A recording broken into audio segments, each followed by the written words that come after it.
Now, Markov matrices, this is the one that we used in Google PageRank algorithm. So its properties is that all elements are between 0 and 1, inclusive, meaning it could be 0, it could be 1. And each column will add up to 1. Sum up all the columns and create a new row out of it. You'll get 1, 1, 1 everywhere. So let me just state that mathematically, a matrix is a Markov matrix if it is real, square and real, not symmetric, and if the elements are between 0 and 1, and if each column adds up to 1, then it's a Markov matrix. So the fact that elements are between 0 and 1 should indicate to you that maybe we're talking about some kind of probabilities. We are, and we are actually talking about transition probabilities between states. So Markov chain is a way in which you would model the evolution of a system by describing the system, the parameters of the system as a vector, and saying that from one instant to the next, its evolution is a matrix multiplication. And that matrix will turn out to be a Markov matrix because you're actually talking about the probabilities of each parameter going to a different parameter. This is, for that reason, it's also called stochastic matrices. Stochastic is just a fancy name for probabilistic. So here, the columns added up to 1. You could think of rows adding up to 1. So that'll be like the transpose of a Markov matrix. And that is called the right stochastic matrix. Now, the properties is that at least one of the eigenvalues is 1. It's got a magnitude 1. And that is interesting to prove, and it's an imaginative proof. So the fancy way of proving it is taking a vector u, which is a row of ones, okay? And my Markov matrix is A. Consider A transpose, which means each row will add up to 1. Each row will add up to 1 because in A, each column added up to 1. Take the transpose, each row will add up to 1. And A transpose u will be a linear combination of the columns of A transpose. Let's do it using an example rather than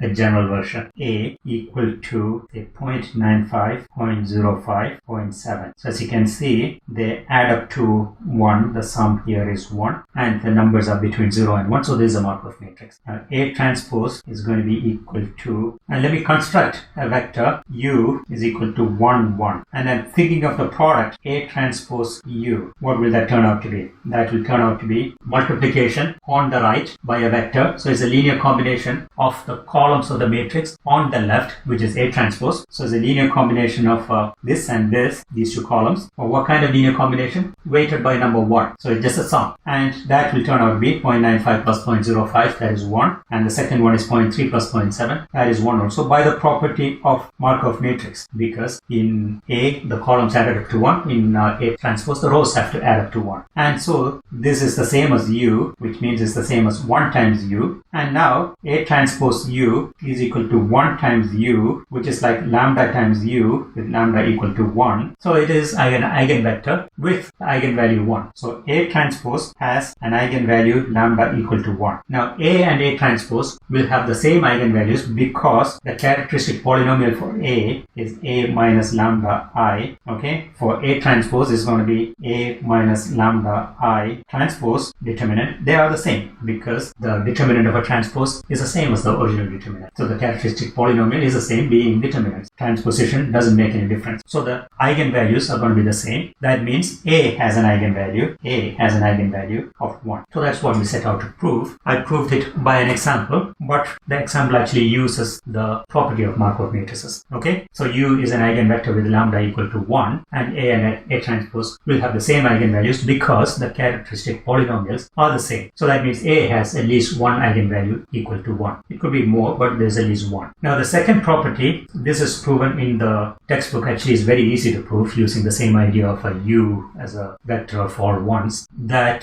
the product of two Markov matrices is a Markov matrix. Take a look at the textbook to see the proof. Like I said, very easy to prove. And another one is all eigenvalues will have to be less than or equal to 1. So there's one eigenvalue that is equal to 1 or 1 or more. The rest will have to be less than or equal to 1 in absolute value. Now let's look at things like steady states. Take the difference equation, much like the one that we use for the Fibonacci series. The k plus 1 state is dependent on the kth state by the multiplication of a matrix A. And you can talk about the behavior of the system based on the behavior of the eigenvalues of A. If all eigenvalues are less than 1 in absolute value, that means as k goes to infinity, all these values will tend to 0. So the system will tend to one state. Okay. And if the largest eigenvalue, which is called the dominant eigenvalue, is more than 1, then much like the Fibonacci series, the state is going to grow exponentially. So system is not stable, it's going to grow like that eigenvalue to the power k. Remember, our eigenvalue for a Fibonacci series was the golden ratio, the dominant one, and Fibonacci numbers actually grew like the golden ratio to the power k. And if you have an eigenvalue equal to 1, again in terms of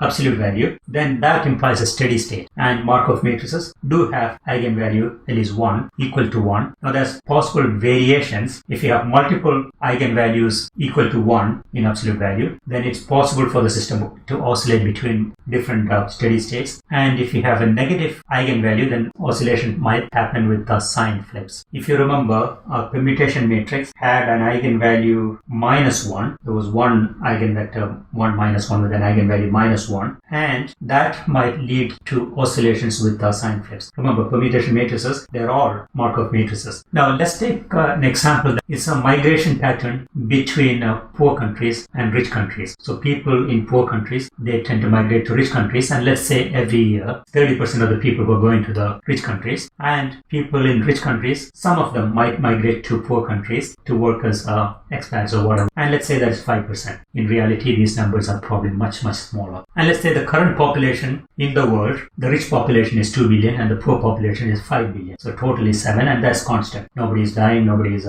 being born. Does it have a steady state? And the answer will come if you can write the state of the system next year compared to this year. The state, I'm defining the state as the rich population and a poor population as a vector. State at time 0 is 2 and 5. 2 billion for rich people and 5 billion for poor people. And the Markov matrix that will describe the transition to next 0.95, 0.05, 0.3, 0.7. So 95% of the people in the rich countries will stay put because only 5% migrate. 70% of the people in the poor countries will stay put. 30% will migrate. So that is the transition probabilities. Now, if you do an eigenanalysis on this one and just find the eigenvalues of the matrix A, it is 95%, which is 19 by 20, 5%, which is 1 over 20, 30%, 70%. And we can see that there is an eigenvalue 1 with the eigenvector 1 and 1/6. If you just do the multiplication, 19 by 20 times 1 plus 3 by 10 times 1 over 6. So that is 3 by 60. That is 1 over 20. So 1 over 20 plus 19 over 20, I get 1. And the second element will be 1 over 20 times 1 plus 7 over 10 times 1 over 6. That is 7 over 60. So 1 over 20 is 3 over 60. So they add up to 10 over 60. That is 1 over 6. So A times